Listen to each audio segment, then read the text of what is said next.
আসসালামু আলাইকুম রহমতুল্লাহি ওয়া বারাকাতুহু। ইন্নাল হামদালিল্লাহি ওয়াহদা ওয়াসসালাতু আলা মান লা নাবিয়্যা বা'দা। আম্মা বা'দ ফাআউযু বিল্লাহি মিনাশ শাইতানির রাজীম। ওয়াল ফাজর ওয়া লায়ালিন আশর। ওয়া ক্বালা তাআলা ওয়াজকুরুল্লাহ ফি আইয়ামিন মা'লুমাত। ক্বালা রাসূলুল্লাহ সাল্লাল্লাহু আলাইহি ওয়াসাল্লাম সিয়ামু ইয়াউমুল আরাফাহ আহতাসিবু আলা আল্লাহি আন ইউকাফিরা আস-সানাতা আল্লাতী ক্বাবলা ওয়া সানাতা আল্লাতী বা'দা।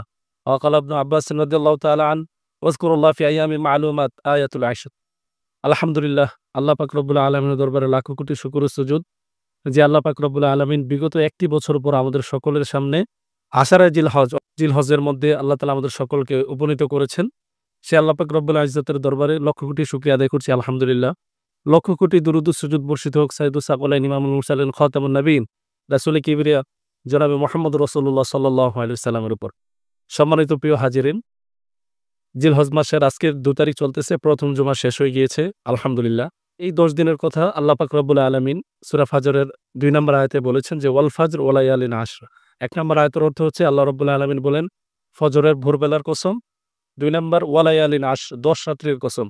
১০ রাত্রির কসম এই কথা এখানে তাফসিরে কুরতুবীর মধ্যে ইমাম কুরতুবী রাহমাতুল্লাহি আলাইহি তিনি আব্দুল্লাহ ইবনে আব্বাস রাদিয়াল্লাহু তাআলা আনহু তিনার বরাত দিয়ে বলেন ওয়া ক্বালা ইবনু আব্বাস রাদিয়াল্লাহু তাআলা আনহু ওয়াযকুরুল্লাহ ফি আইয়ামিন মা'লুমাত আয়াতুল আশর, যে আল্লাহ পাক রব্বুল আলামিন বলেছেন বিশেষ দিনগুলোতে তোমরা আল্লাহ পাক রব্বুল আলামিনের নামকে স্মরণ করো এবং আল্লাহ তাআলার জিকির করো।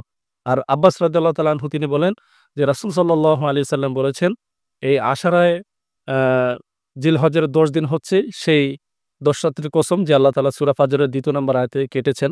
অতএব আল্লাহ তাআলা আমাদের সকলকে এই ১০ দিন অত্যন্ত গুরুত্বপূর্ণ, এই ১০ দিনে আমাদেরকে বেশি বেশি জিকির এবং তাহমিদ, তাকবীর, তারপরে হামদ এগুলো বেশি বেশি পাঠ করা তৌফিক দিক। পাশাপাশি রাসূল সাল্লাল্লাহু আলাইহি সাল্লাম হাদিসের মধ্যে বলেছেন সিয়ামু ইয়াউমু আরাফা আহতাসিবু আলা আল্লাহি আন ইউকাফিরা আস-সানাতা আল্লাতী ক্বাবলা ওয়া সানাতা আল্লাতী বা'দা।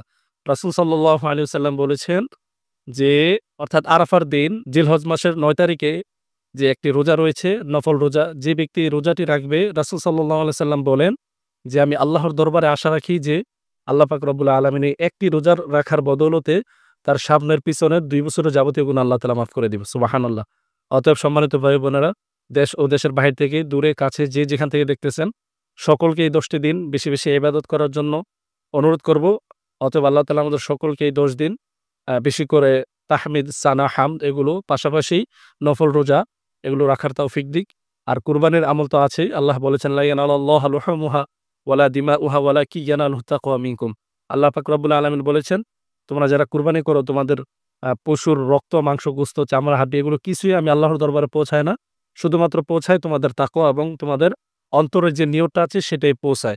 অতএব আমরা সকলে চেষ্টা করব আমাদের নিয়তকে পরিপূর্ণভাবে সহি শুদ্ধ করে কুরবানি করার জন্য, পাশাপাশি আল্লাহর নৈকট্য লাভের উদ্দেশ্যে কুরবানি করার জন্য। আল্লাহ তাআলা সকলকে তৌফিক দান করুক। ওয়া আখিরু দাওয়ানা আলহামদুলিল্লাহি রাব্বিল আলামিন। ওয়াসসালামু আলাইকুম ওয়া রাহমাতুল্লাহি ওয়া বারাকাতুহু।